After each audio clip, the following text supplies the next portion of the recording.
Negeri Dua Ponjong Gunung Kidul, tapi tinggal di Wonogiri ya, di lintas provinsi ya. Kemudian saya sekretaris 2 APEPSI. APEPSI ini adalah organisasi Bapak Ibu guru kalian yang ingin mengembangkan IPS. Jadi salah satu programnya ini kita membimbing bersama anak-anak ini ya. Adik-adik semua dibimbing nanti oleh guru-guru yang insya Allah berkompeten di bidang masing-masing. Oke. Kemudian saya alumni S1 S2-nya di UNS, kemudian alumni Shortcast di University of Melbourne, Australia ya.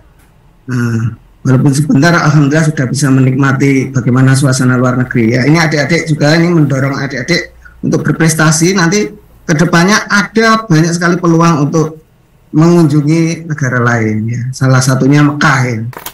Kak Suga ini cita-citanya segera ke Mekah ya. Udah murah Kak Suga. Sip. Saya guru pamong PPG UNY dengan Kak Suga, kemudian narasumber berbagi praktek baik di DIY, guru berprestasi ya, menang lomba beberapa kali, salah satunya itu jadi finalis OGN di tingkat nasional di Lombok tahun 2018. Jadi semacam OSN seperti ini adik-adik, tapi untuk guru. Jadi sudah sampai di Lombok ya.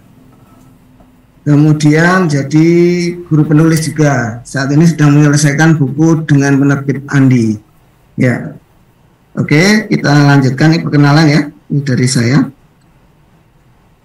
Oke, pertanyaannya. Pertanyaan pertama, bagaimana kalian bisa sampai di sini ya? Apakah ditunjuk sekolah atau guru? Atau kemauan sendiri? Atau ditunjuk sekolah dan ada kemauan untuk maju ya. Bagaimanapun latar belakang adik-adik, yang perlu adik-adik sikapi adalah ini, apapun alasannya harus berjuang, jangan sia-siakan kesempatan untuk belajar ya. Nah, OSN itu ada 3 ya, OSN Matematika, IPA, dan OSN IPS.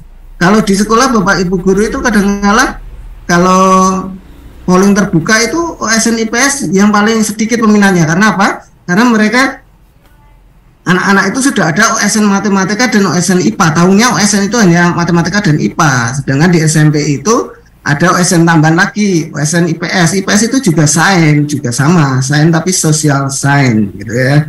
Nanti kejelasan di sana.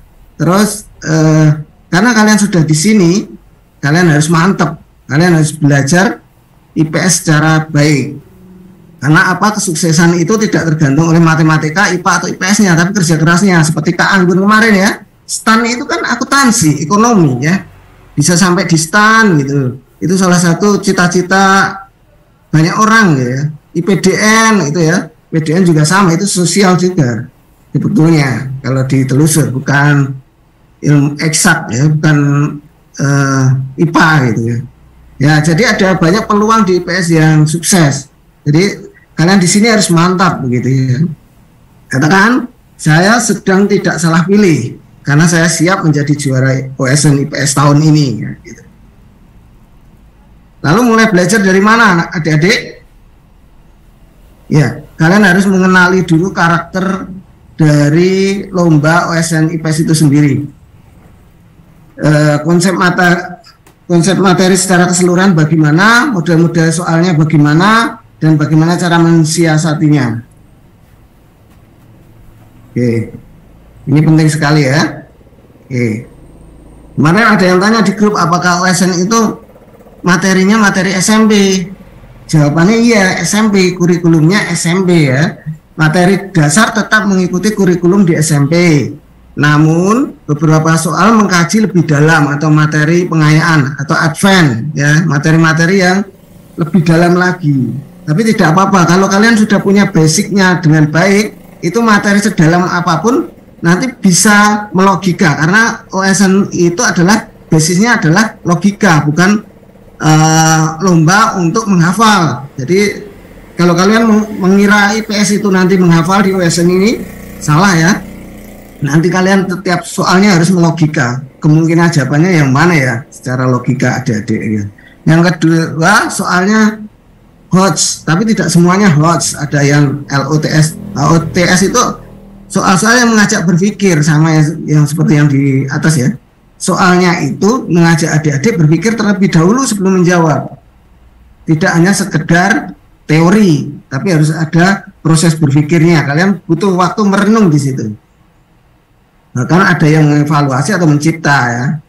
Ya, kemudian butuh konsentrasi. Nah, ini soal OSN itu butuh konsentrasi yang tinggi. Kalian tidak bisa asal klik-klik gitu ya. Sebagian soal teoritis tetapi detail dan perlu pemahaman. Option jawaban dibuat mirip atau pengecohnya kuat. Dan yang terakhir ini kadangkala ketutupan ya. Benar. Siswa adalah semua soal itu benar, tapi siswa diminta untuk mencari jawaban terbaik. Oke. Kalau ini berdasarkan pengalaman saya, bagaimana soal HUTS, bagaimana soal OSN itu ya. Oke, konsep materi kalian harus menguasai 60%. Artinya dari 100% persiapan kalian itu 60%-nya harus menguasai konsep materi, konsepnya ya. Kalau detailnya mungkin ya itu tergantung literasi kita ya, tergantung literasi kita, tapi kalau konsep itu kalian harus menguasai sebanyak 60% yang nanti membangun kesuksesan itu. Kemudian logikanya 35%. Kalian harus berpikir logika. Kira-kira apa ya ini kok begini ya, ini begini ya, ya itu logika. Kemudian yang terakhir adalah yang 5% itu insting. Ya ini ya, kalau kepepet ini perlu juga insting. Kemungkinan dari ini saya nggak tahu logikanya, tapi kemungkinan ini deh, ya itu insting. Ya perlu juga diperlukan. Nah nanti kan kalian pretest hari ini. Pretest mungkin kalau materi konsep materinya kalian belum baik ya, misalnya masih 30%, logikanya 20%, mungkin instingnya yang lebih tinggi. Nah ini 100% itu dari kombinasi ketiga ini. Bisa jadi instingnya untuk hari ini lebih tinggi karena mungkin konsep materinya belum banyak atau logikanya belum terbentuk. Sedikit demi sedikit ikuti pelatihan kita nanti ke arah sana, diajak berpikir bagaimana mensiasati, bagaimana memahami soal itu, karena soal itu subjektif adik-adik. Itu tergantung pembuat soal. Kadang kita harus membayangkan insting ini ya, membayangkan maksud si pembuat soal ini apa ya, ini kemungkinan ke arah mana ya, nanti akan ketemu, oh ini pasti letak geografis misalnya gitu. Kemudian kalian renungkan lagi, kemudian dijawab seperti itu. Nanti kalau kalian merasa soal pretest ini nanti kok sulit itu ya, sulit berarti kalian belum menguasai konsep materi dan logikanya belum tumbuh. Enggak apa-apa, pretest ini kalian kerjakan apa adanya ya, nanti sama Bu Fatimah silakan kalian kerjakan apa adanya biar kami tahu permasalahan di adik-adik itu apa. Itu kemudian kita kembangkan lagi di pengolahan materi berikutnya. Oke. Dan ternyata apakah OSN IPS itu OSN ya, OSN secara umum itu bisa nilai 100 itu jarang sekali ya, jarang sekali. Ada kita ya, kita itu kadang keluar ruangan tes itu ada 3 dari 2 itu ragu-ragu, 3 dari 5 itu ragu-ragu ya, yang 2 saya yakin benar itu tadi, yang 2 benar, yang 3 itu mungkin ragu-ragu. Tapi kalau dengan logika yang benar, cara berpikir kalian yang benar, disambung-sambungkan dengan konsep yang sudah dipelajari mungkin juga betul gitu. Jadi tidak hal yang sulit lah, hal yang sulit untuk mencapai 100% gitu. Bahkan target 70% itu menurut saya sudah baik. Ya, kalau ini dikerjakan dengan jujur dengan diri sendiri dalam waktu itu tanpa buka buku dan sebagainya ya, itu 70% itu sudah baik. Kalau lebih dari itu luar biasa gitu. Oke, sekarang kita diskusi. Ada soal LUTS, soal biasa. Dan yang sebelah kanan adalah soal HUTS, soal advance, soal OSN. Sama, bentuknya sama. Sekarang kalian pelajari. Oke. Di sebelah kiri, silakan ada yang tunjuk jari. Jawabannya apa ini ya? Sebelah kiri. Ya, ada yang mencoret ya. Oke. boleh dilingkari kalau mau, kalau yakin. Ada yang resen silahkan. Atau adik-adik boleh. Boleh menjawab di kolom chat boleh. Tapi jangan cara-caranya gitu ya. Yang oke. Di kolom chat aja mungkin Kak Budi. Oke, kolom chat. Oke ya, ada yang A, C dan sebagainya. Oke, ini dibersihkan dulu Kak. Oke, kalau kalian mempelajari ini secara teorinya itu ini, adik-adik. Sorry. Secara teori itu faktor dinamika penduduk itu 3 ini, kelahiran, bisa diganti kata natalitas bisa ya. Kematian bisa diganti dengan kata mortalitas, maksudnya gitu ya, tergantung soalnya. Yang ketiga adalah migrasi ini, ada 3 ini toh. Migrasi nanti ada migrasi keluar dan migrasi masuk. Jadi 3 ini betul ya, jawabannya C. Migrasi keluar dan masuk dan kelahiran dan kematian. Kalau industrialisasi ini tidak nyambung. Ya, ini adalah pengecoh, jadi tidak nyambung. Kalian kalau posisi seperti ini, kalian bisa cari yang salah dulu. Salah dulu apa ya? Yang salah itu misalnya, bentar.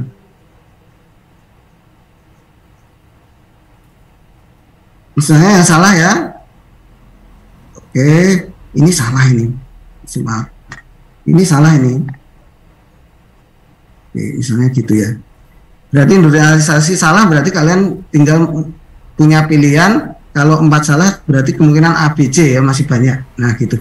Nah ini soal LOTS atau soal gampang, karena soalnya di buku ada ini, kelahiran, kematian, dan migrasi ini di internet banyak. Tapi sekarang kalian bandingkan di soal sebelah kanan. Berarti kan pernyataan berbunyi sama ya, kelahiran, ini jawabannya tadi C ya. Oke. Kelahiran, kematian, migrasi, dan industrialisasi. UNDP mencatat faktor dinamika penduduk dunia dari waktu ke waktu. Faktor dinamika penduduk yang diperhitungkan dalam catatan tersebut adalah nomor, ya ada yang jawab A. Saya lagi ada yang jawab di chat ya, silahkan chat. Ini kan genah, pasti salah ya nih. Ini salah. Ada yang lain? Oke ya. Oh ya, A, Rio Remando. Coba diberikan alasan kenapa jawabannya A. Ya, bagus semua A. Alasannya sekarang. Kenapa A?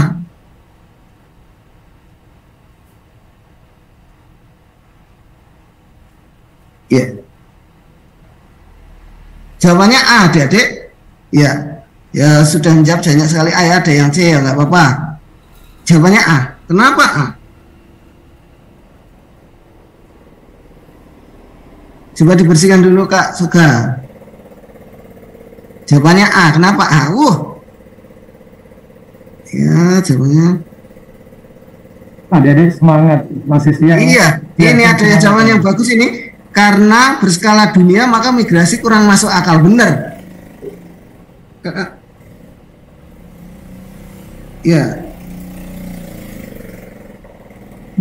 Ya, karena ini skalanya dunia, benar ini ya, jawabannya tadi benar. Kita fokusnya di sini ya.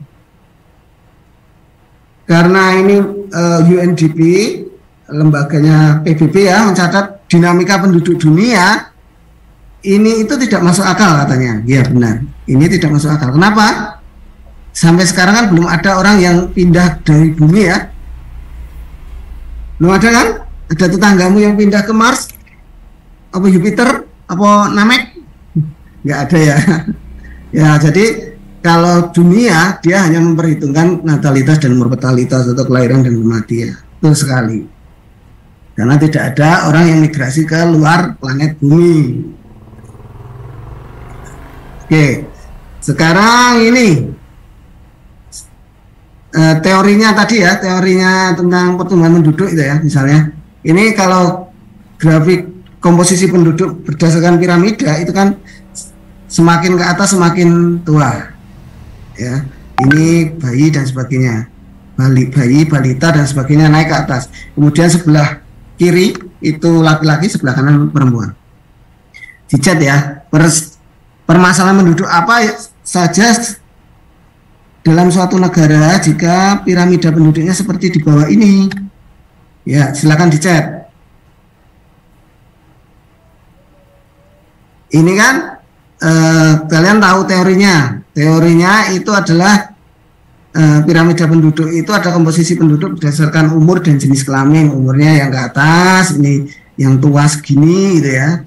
Yang muda segini gitu ya. Yang bayi segini misalnya. Oke. Jumlahnya segini. Silakan jawab. Tingginya angka ketergantungan. Oke. Kelahiran dan kematian. Oke. Ketergantungan. Oke. Sip. Udah paham ya?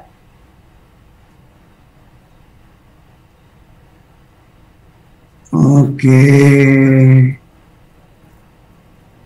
Ya. Oke. Sekarang kalian pahami ini. Tingkat usia produktif itu berapa sih? 15 sampai 64 ini ya. Oke, ini yang produktif. Ini kelompok umur yang ini itu ngopeni atau menanggung ya. Bisa Jawa ngopeni. Menanggung kelompok yang tidak produktif di sini sama di bawah ini. Ya. Benar. Barangkali dengan sistem ini kita tahu ya kira-kira satu orang bisa menanggung berapa itu. Oke, itu beban ketergantungan. Ada jawaban lain.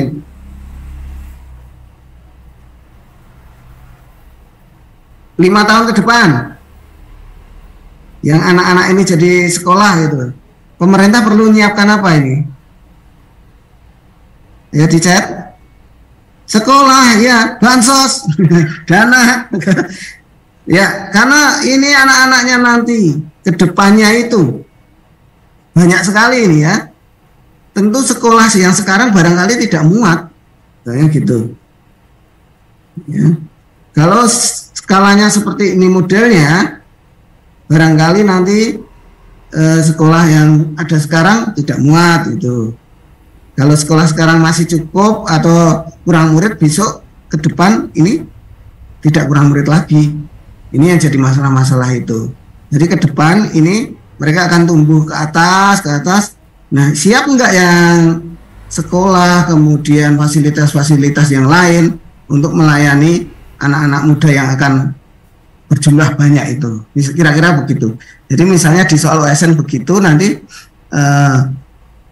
jawabannya adalah sekolah pemerintah perlu menyiapkan fasilitas pendidikan 5 tahun ke depan misalnya gitu. Itu analisis. Kita diajak analisis kayak gini. Nah, itu soal-soal OSN adik-adik. Kita lanjutkan. Ya udah ya, bagus ya. Tadi jawabannya udah bagus. IPS sebagai studi sosial terintegrasi. IPS itu kajian ilmu sosial ya. Kajian ilmu sosial. Nanti ada geografi, sosiologi, sejarah, ekonomi, hukum, politik, budaya dan sebagainya. Tetapi kalau di SMP penguatannya di sini. Sebenarnya hukum juga bisa masuk, politik, budaya itu masuk juga ilmu sosial ya. Ya, itu adik-adik, ini bukan pertanyaan ya. Ini bisa hukum, politik, budaya, ini masuk sebagai ilmu sosial, social science ya.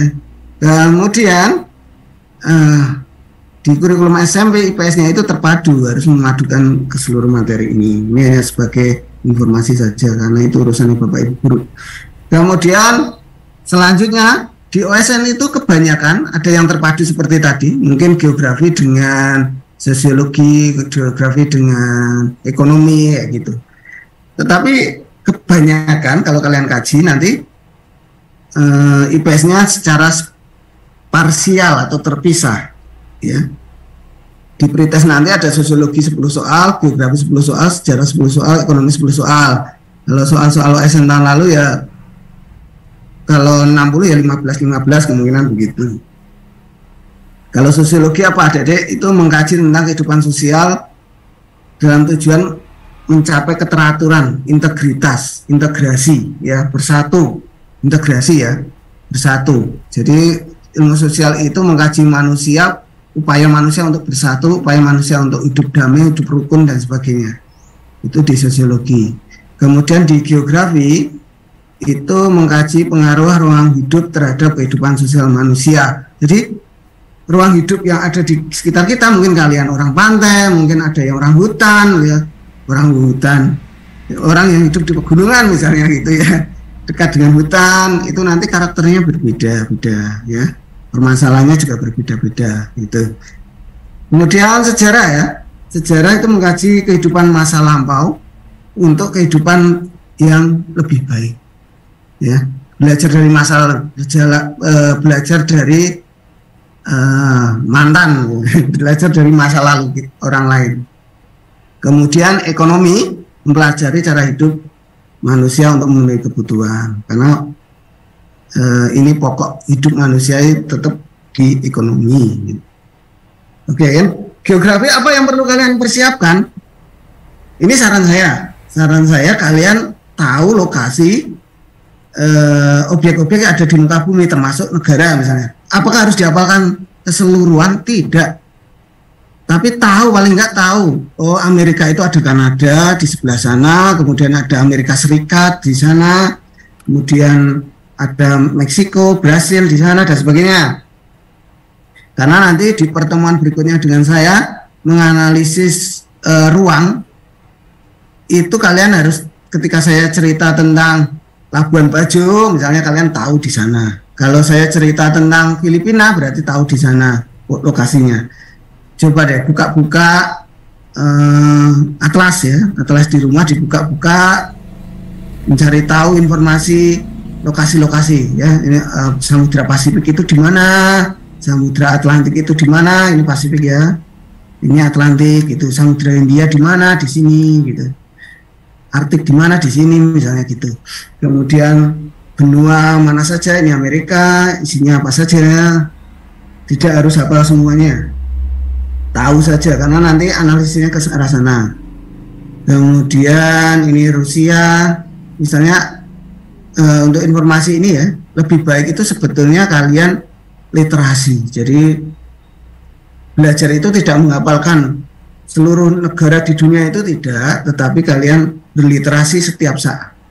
Misalnya ada informasi Rusia dan Ukraina itu perang, itu kalian harus cari di Google Map, tahu di mana lokasi Rusia, di mana Ukraina kok berantem di mana, oh di sini, berarti perangnya di sekitar sini. Boleh nggak tahu, oh, kenapa Eropa terdampak? Karena Eropa ada di sini, gitu. Mereka tidak bisa beli minyak dari Rusia misalnya kayak gitu, ya. Kemudian berita tentang yang terbaru ini katanya dengan Israel dan Palestina. Israel dan Palestina itu di mana toh? Adalah adik-adik yang bertanya-tanya lokasinya di mana, harus tahu. Bukan hanya sekedar mendukung sepak bola Indonesia harus maju, ikutan menghujat dan sebagainya ya. Kalian harus tahu permasalahannya di sini ya. Ini adalah Yerusalem ya. Israel, Palestina ya di sini. Nah, banyak lagi, ini Indonesia di sini, kalian tahu ya. Pokoknya kalian paling nggak udah baca ini Jepang di sini. Kalau kalian mau Jepang itu ke utara, tuh. Kalau mau ke Cina ke utara gitu. Harus tahu ini wajib kalau saya. Itu ya. Kemudian yang kedua, geografi Indonesia. Geografi Indonesia 37 provinsi harus tahu. Ya tidak harus hafal semua ya. Papua sekarang pecah jadi pemekaran, bukan pecah. Pemekaran, Papua Barat, Papua Barat Daya, Papua Tengah, Papua Utara, Papua Pegunungan dan sebagainya. Harus tahu. Ini gini yo, saya tinggal di mana ya? Itu ini Laut Jawa, Laut Banda di mana? Kemudian Laut Andaman di mana? Laut Arafuru di mana? Paling nggak tahu kalau ada peristiwa-peristiwa, misalnya ada peristiwa apa di Laut Jawa, oh Laut Jawa di sini gitu, bisa membayangkan. Literasi itu pentingnya begitu adik-adik. Jadi kalau kalian tahu lokasi, geografi itu lokasinya dulu sebelum ke materi kontennya, harus tahu lokasinya dulu. Itu penting sekali untuk adik-adik menguasai lokasi. Fungsinya untuk apa? Kalau ada orang cerita itu langsung nyantol, langsung tahu, oh di sana ada apa di sana gitu, udah tahu. Oke, kita lanjutkan. Ya, ekonomi ya. Ekonomi besok akan dibahas lebih detail ya. bahwa ada prinsip ekonomi itu usaha manusia untuk memenuhi kebutuhan. Karena orang itu ingin memenuhi kebutuhan, maka dia harus bekerja, dia harus melakukan kegiatan ekonomi atau tindakan ekonomi dan sebagainya. Nanti katanya dengan itu. Alasannya apa? Alat pemuas kebutuhan itu terbatas. Kita harus rebutan, tidak gratis. Kalau udara saat ini masih gratis, silahkan. Itu bukan barang ekonomi. Kalau barang ekonomi itu barang harus perjuangan, ya, harus mendapatkan perjuangan itu, ya, untuk mendapatkannya. Banyak sekali nanti dikaji oleh instruktur yang lain. Sosiologi sama, sosiologi itu prinsipnya adalah upaya manusia untuk mencapai hidup selaras, hidup serasi, hidup yang tidak berbenturan satu dengan yang lain. Karena pada hakikatnya semua orang itu punya ego, semua orang itu punya keinginan. Nah, keinginan ini yang harus kita kendalikan dengan nilai dan norma. Jadi adanya nilai dan norma itu untuk mengatur manusia supaya jalannya teratur. Kayak di jalan raya itu kalau tidak ada rambu-rambu lalu lintas, dikit-dikit itu kecelakaan. Dikit-dikit di perempatan dar. Makanya ada lampu lalu lintas. Nah, itu di sosiologi diatur sedemikian rupa semuanya biar tertib. Ya. Nanti yang tidak tertib itu disebut dengan perilaku menyimpang, ya. Kemudian ada proses untuk membelajarkan supaya kalian tertib itu disebut interaksi dan sosialisasi. Interaksi sosial, berinteraksi dengan yang lain, kemudian ada proses pembelajarannya disebut sosialisasi. Kemudian ini yang diharapkan itu mencapai keteraturan sosial. Teratur, hidup orang itu teratur dan menghindari yang namanya konflik supaya tidak terjadi konflik sosial. Kemudian di masyarakat itu ada setiap orang punya status sosial, statusnya ya, status kalian pelajar berarti kalian hak dan kewajibanmu adalah sebagai pelajar, gitu ya, peranmu sebagai pelajar. Nah, gitu nanti dipelajari lengkap di sini, ya, lengkap di sini. Saya tidak membahas lebih panjang pada prinsipnya itu di sosiologi. Kemudian di sejarah nanti ya, sejarah punya karakter seperti geografi tadi. Kalau geografi itu karakternya ruangnya harus menguasai. Kalau sejarah kalian harus benar mindset pemikiranmu tentang urut-urutan dan waktunya. Jadi zaman yang dipelajari di zaman zaman sejarah itu ya, di bersejarah itu zaman prasejarah atau praaksara atau nirleka. Itu zaman orang belum mengenal tulisan, batasannya di sini. Sejarah sama tidak sejarah itu hasilnya di sini. Ini sebelum ada sejarah praaksara, zaman dimana orang belum mengenal tulisan. Urutannya seperti ini: Paleolitikum, Meso, Neo, Perundagian dan sebagainya. Kemudian dilanjutkan zaman kerajaan Hindu-Buddha, ya, zaman kerajaan Islam, zaman kolonialisme dan imperialisme. Misalnya urut-urutannya Portugis, VOC, Spanyol dan sebagainya. Portugis, Spanyol, VOC, kemudian Belanda, Prancis, kemudian Inggris dan sebagainya. Nah, ini kalau kalian tidak menempatkan pada zamannya, itu seperti gambar yang ada di sebelah kanan. Ini perjuangan kemerdekaan Indonesia, tetapi bayangan kalian itu zaman praaksara. Nyambung tidak ini ya? Nggak nyambung ya. Ini adalah contoh yang keliru. Jadi kalian membayangkan seorang tokoh atau peristiwa di kemerdekaan, sekitar kemerdekaan, tetapi gambarnya, backgroundnya, apa yang kalian bayangkan itu zaman praaksara. Nah, ini salah. Ini ekstrim ya.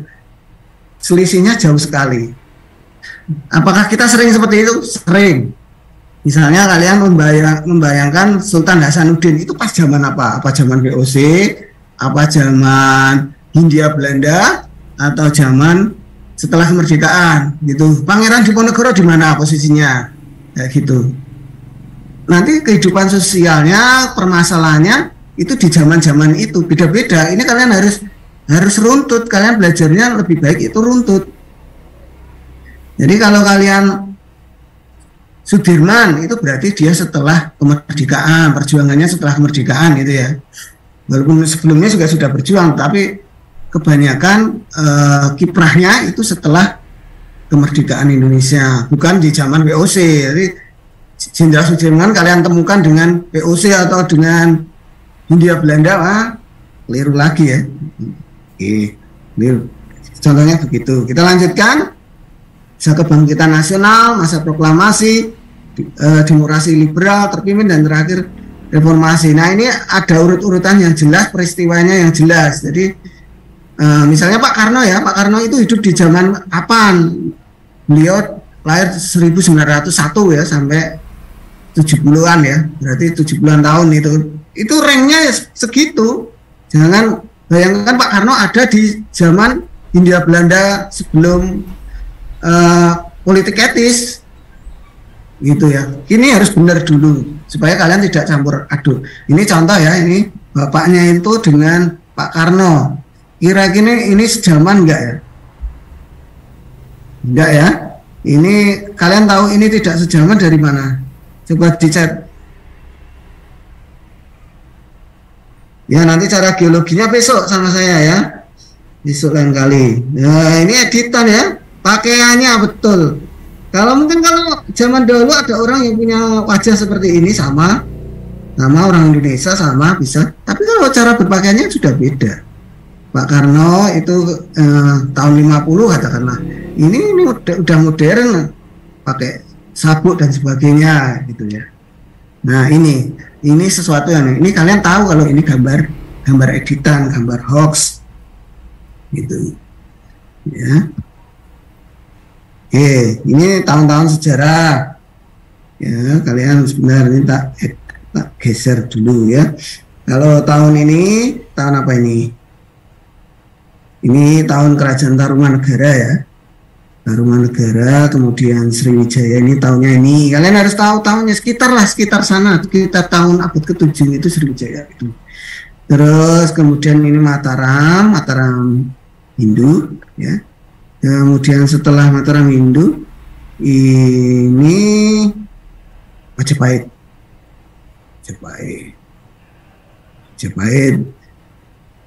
Pas tahun itu ya Majapahit ini sudah ada Islam sedikit-sedikit masuk ya. Kemudian tahun 1500-an itu Portugis Spanyol masuk ke Indonesia. Kemudian ini VOC. Zaman VOC itu di abad pertengahan ya, abad di sana sudah ada revolusi industri di Eropa sana, itu nanti dipelajari begitu. Kemudian ini tahun berapa nih? Ini Hindia Belanda tahunnya beda-beda gitu. Ini Jepang masuk Indonesia, penjajahan Jepang atau pendudukan Jepang ya. Kemudian ini kemerdekaan, ini masa Orde Baru awal ya, masa Orde Lama tumbang, dan ini masa reformasi Orde Barunya. Untuk ini tahun-tahun bersejarah bagi Indonesia. Oke, terima kasih, itu aja dulu. Besok kita ketemu lagi dengan saya, nanti saya bahas lebih lanjut tentang geologi, tentang iklim, klimatologi, tentang banyak hal ya. Bisa nanti ada rekamannya ya. Oke, sudah adik-adik, mungkin itu saja Kak Soga. Saya kembalikan pada Kak Soga. Terima kasih. Terima kasih Kak Budi. Luar biasa materi peta konsep yang disampaikan oleh Kak Budi tadi. Adik-adik mudah-mudahan adik tadi lihat ya. Adik-adik secara garis besar dulu. Jadi nanti materinya di IPS kita SMP itu semuanya terpadu. Kalaupun dipisah-pisah seperti tadi, nanti adik-adik harus lihat sejauh mana ruang lingkupnya. Oke, untuk agenda yang kedua, informasi adik-adik sebelum kita lanjutkan di agenda berikutnya. Untuk agenda untuk semua siaran ini nanti akan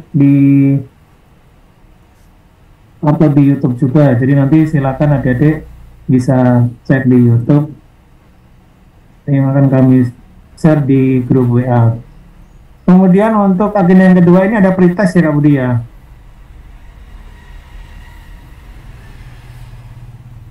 Iya Kak, ini sama Bu Fatimah. Halo Bu Fatimah.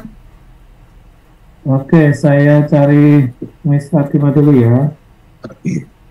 Mungkin ada pertanyaan adik-adik? Boleh tanya apapun boleh. Nanti kalau bisa saya jawab. Sekarang. Ini ada yang tanya Kak, untuk pretest lewat Zoom apa WhatsApp ya?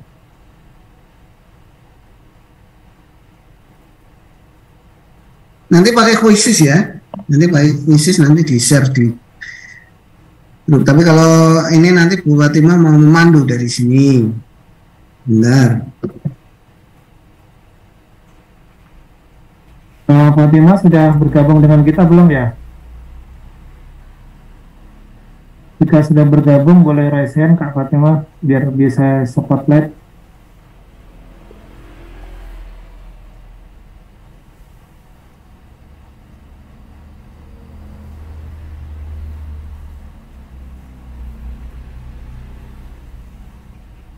Oke, Kak Fatimah sudah bergabung dengan kita. Adik-adik baik, karena Kak Fatimah sudah bergabung dengan kita, nanti kita akan lanjutkan ke agenda yang kedua yaitu untuk pretest pada siang hari ini.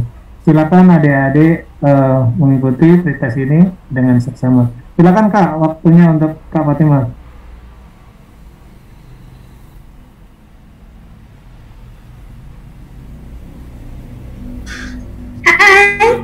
Semuanya, selamat siang. Assalamualaikum warahmatullahi wabarakatuh. Waalaikumsalam warahmatullahi wabarakatuh. Oke, calon juara OSN nih, calon orang-orang masa depan, silahkan dipersiapkan pikirannya sepenuh hati di sini karena nanti akan ada 40 soal OSN menggunakan quizzes. Ini mau saya diizinkan untuk share screen.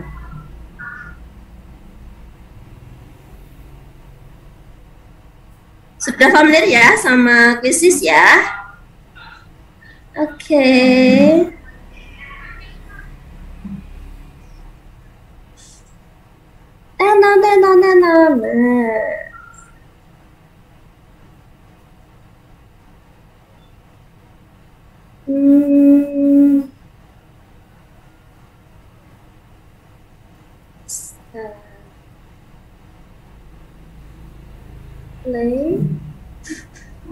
Bentar, koneksi, mohon maaf, sebentar.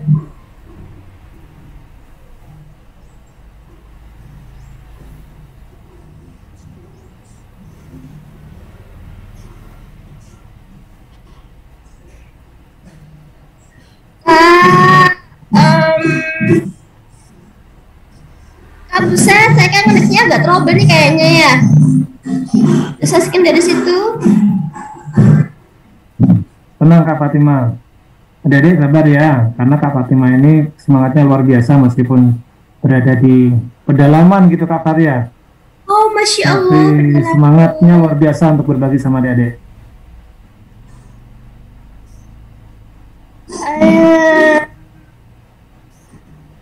Nggak bisa deh.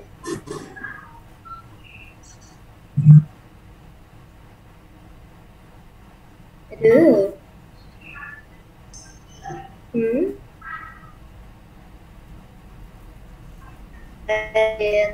Lihat ya, soalnya 40 soal tuh maunya 4 dan itu ada jadi pasti dibaca betul-betul sebelum mengerti jawabannya karena nanti akan ada urutan siapa yang paling cepat dan paling pas jawabannya, paling betul jawabannya. Nah, poin saya sabar ya. 10 soal itu poinnya setiap soal itu 2, yang 10 soal itu poinnya 4 karena dia mengandung hitungan juga lebih panjang. Jadinya harus diperhatikan dengan baik ya.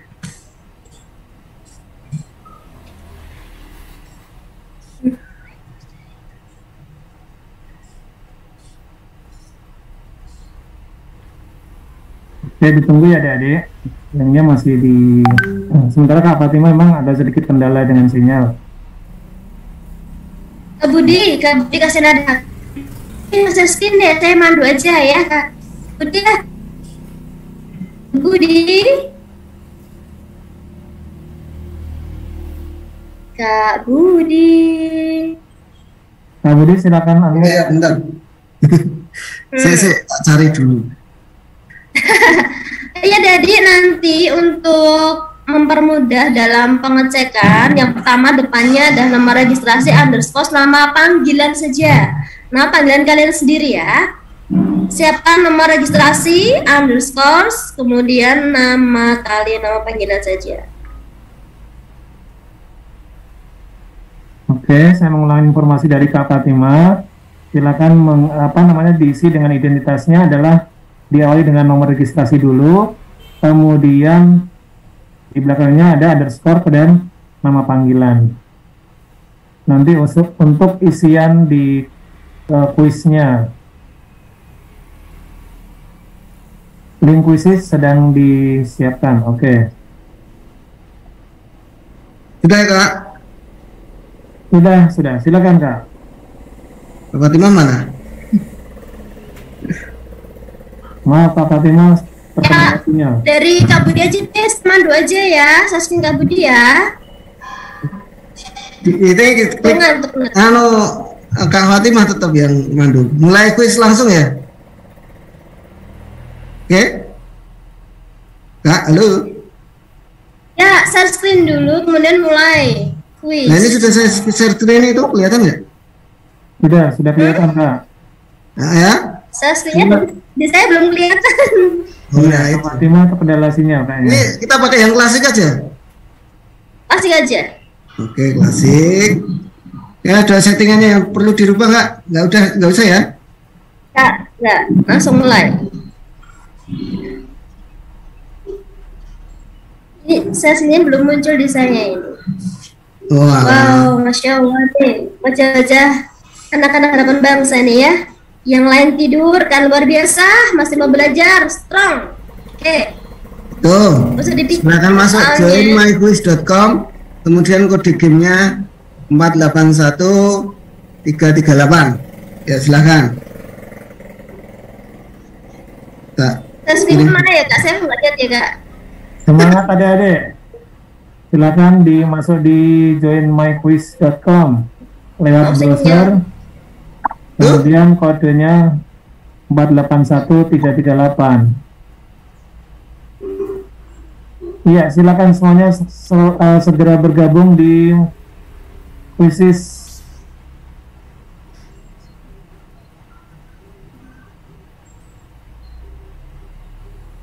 Oke. Linknya udah di-share sama Kak Budi di kolom chat juga. Silakan semuanya bergabung. Saat ini sedang masih 19 peserta. Kita masih tunggu yang lain untuk segera bergabung. Boleh lewat link yang di-share di Kak Budi di kolom chat.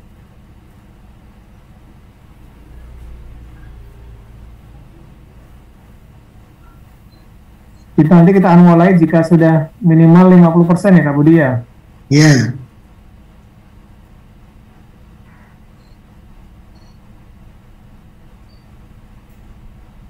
Dapat yakin ya semuanya bisa nih ya, dari wajah-wajah seriusnya, wajah-wajah orang-orang yang suka benar bisa nih. Oke, untuk informasi lagi nanti ditulis nama registrasi dan nama panggilan. Iya benar, betul deh Maya Eka, betul. Nomor registrasi kemudian nama panggilan. Jangan sampai 500 kita share juga di grup ya.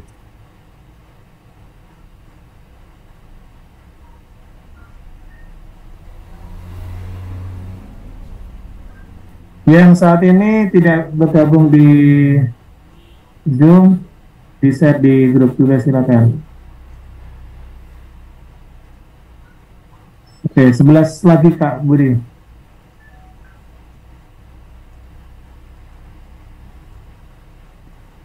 Untuk pretestnya hanya bisa dilakukan pada saat live saat ini, itu ya Kak Budi ya? Ya, nanti kalau yang lain nanti kita beri mode tugas saja yang tidak gabung sekarang ya. Oke, Kita siap. utamakan yang ini dulu sampai 500.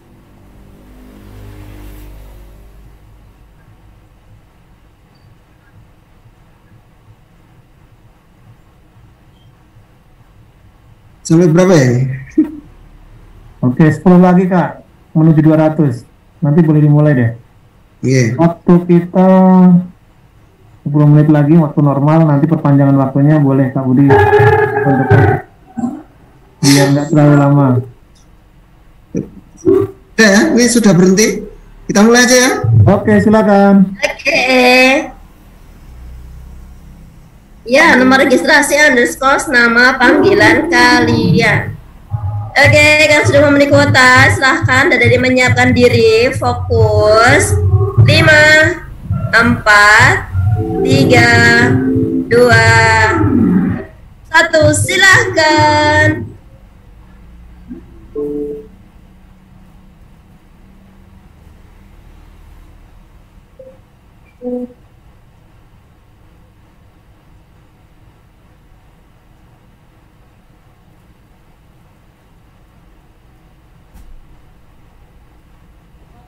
Tidak usah terburu, satu soal 1,5 menit, tidak usah terburu-buru.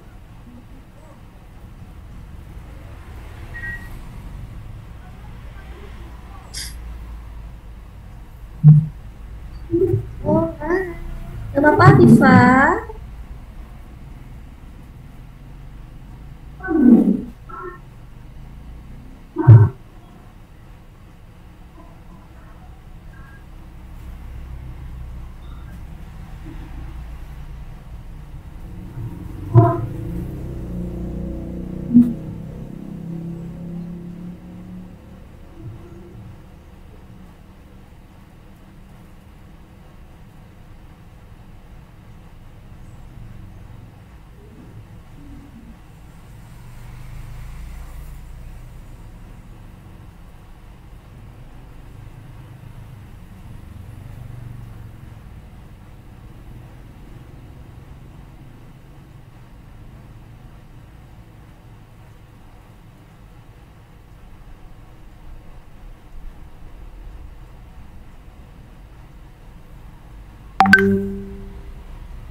Yang baru saja bergabung, Pak Budi, linknya tadi di mana ya? Oh, ini. Yang baru bergabung, silakan linknya saya share ulang.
Untuk berapa?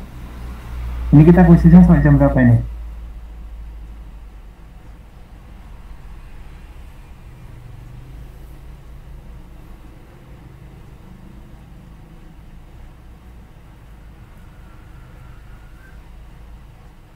Tergantung kecepatan adik-adik ya, semakin cepat jawabnya cepat selesai. Oke, boleh kita batasin waktunya sampai 14.05 ya? Nah. Nyampe berapa tuh ya?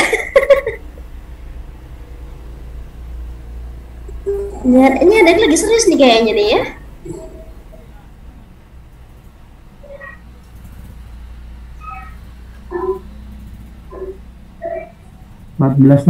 Cukup waktu kah untuk adik-adik mengerjakan kuis?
Ya, tambah lagi. Hati. Ya.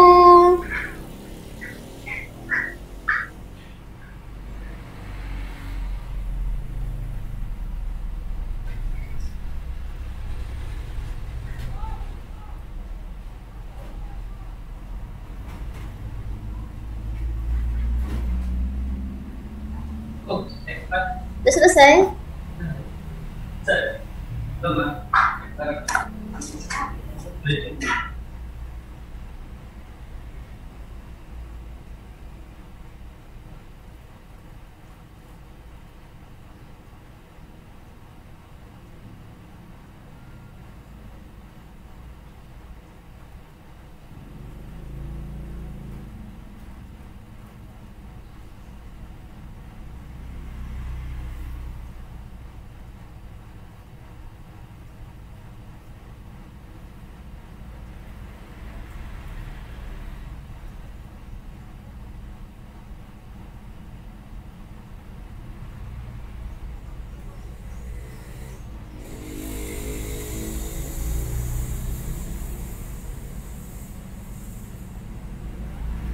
Oke, Kak Fatima, ini konfirmasi dari adik-adik karena waktunya mungkin nggak cukup ya.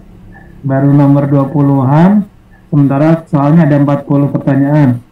Untuk analisis soal, bagaimana kalau nanti kita share di grup WA saja untuk pembahasan dan lain-lain, mungkin nanti kita alokasikan waktu lagi. Bagaimana, Kak Fatima?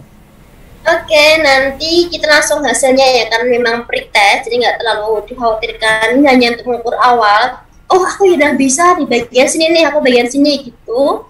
Kemudian nanti, jadi pembahasan secara rincinya kayaknya enggak, nanti bisa kita kasih langsung ke urutannya untuk pertimbangan kalian belajar sendiri. Gitu? Oke, terima kasih.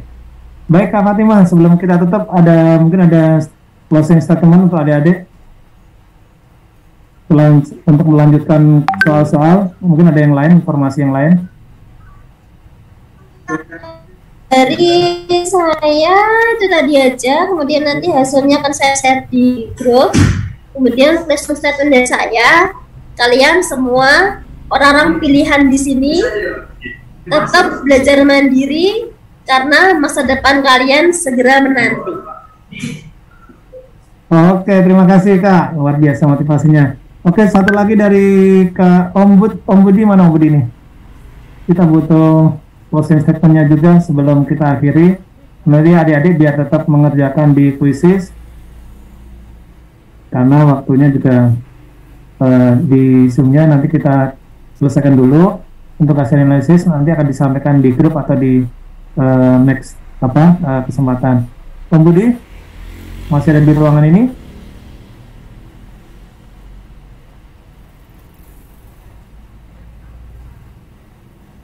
Baik Kak Suga, halo. Silakan. Jadi ini anak-anak biar lanjut terus ya. Oke. Baik anak-anak, adik-adik aja ya. Lupa. Iya, adik-adik. Baik adik-adik, tadi hari ini kita belajar meluruskan konsep dulu bahwa belajar itu tidak menghafal ya. Belajar IPS itu tidak melulu menghafal, ya kadang menghafal, tetapi ada kalanya kita harus tahu polanya, itu yang terpenting. Kalau sejarah, timelinenya harus jelas, dia posisinya di mana, permasalahannya seperti apa, peristiwanya seperti apa, itu ada ruang-ruangnya sendiri, termasuk geografi juga tahu.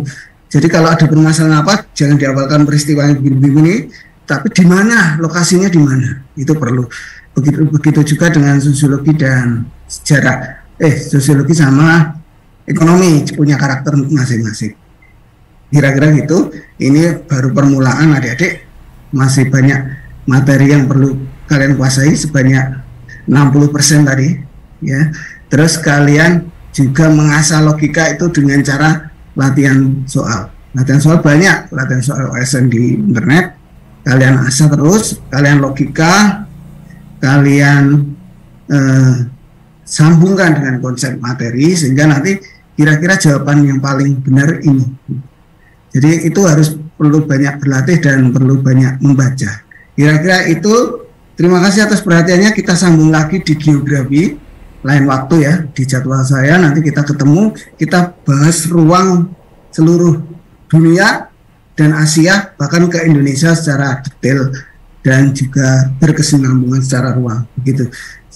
Demikian, kalau ada salah-salah kata saya mohon maaf. Kalau ada bermanfaat ya, ada manfaatnya silakan diambil. Kalau ada yang salah dilupakan saja ya, dimaafkan gitu. Kurang lebih ini mohon maaf. Wabillahi taufiq saya. Assalamualaikum warahmatullahi wabarakatuh. Saya kembalikan pada Kak Suga. Terima kasih. Waalaikumsalam warahmatullahi wabarakatuh. Terima kasih Om Budi, Kak Fatimah yang hari ini siang ini sudah menemani adik-adik semua. Oke, adik-adik sudah mulai menikmati Zoom nih kayaknya. Dede Vita bilang hari ini Zoomnya kayaknya cepat banget. Karena adik-adik sudah mulai ada motivasi untuk tetap konsistensi di sini. Jangan lupa untuk jadwal coba terus dicek kalau ada perubahan, cek terus di SIT. Jika memang ada nanti narasumber yang berhalangan karena jadwalnya terus berubah, adik-adik bisa cek di SIT. Untuk besok jadwalnya mungkin belum berubah. Besok kita ketemu insya Allah di jam 15.30. Materinya ekonomi untuk pelaku ekonomi, namanya begitu. Dan nanti untuk betul, kuisisnya nanti tetap dilanjutkan. Nanti hasil kuisis akan disampaikan di grup atau di next time sama Om Budi juga, sama Kak Fat juga. Baik adik-adik, terima kasih atas partisipasinya selama 1 jam ini tadi dari awal hingga akhir. Saya Sarbi Odi, mohon maaf, terima kasih atas partisipasi dan kita ketemu lagi besok sore. Kita akhiri pertemuan kita hari ini, mudah-mudahan bermanfaat. Alhamdulillah. Assalamualaikum warahmatullahi wabarakatuh. Sampai jumpa.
Recording stopped.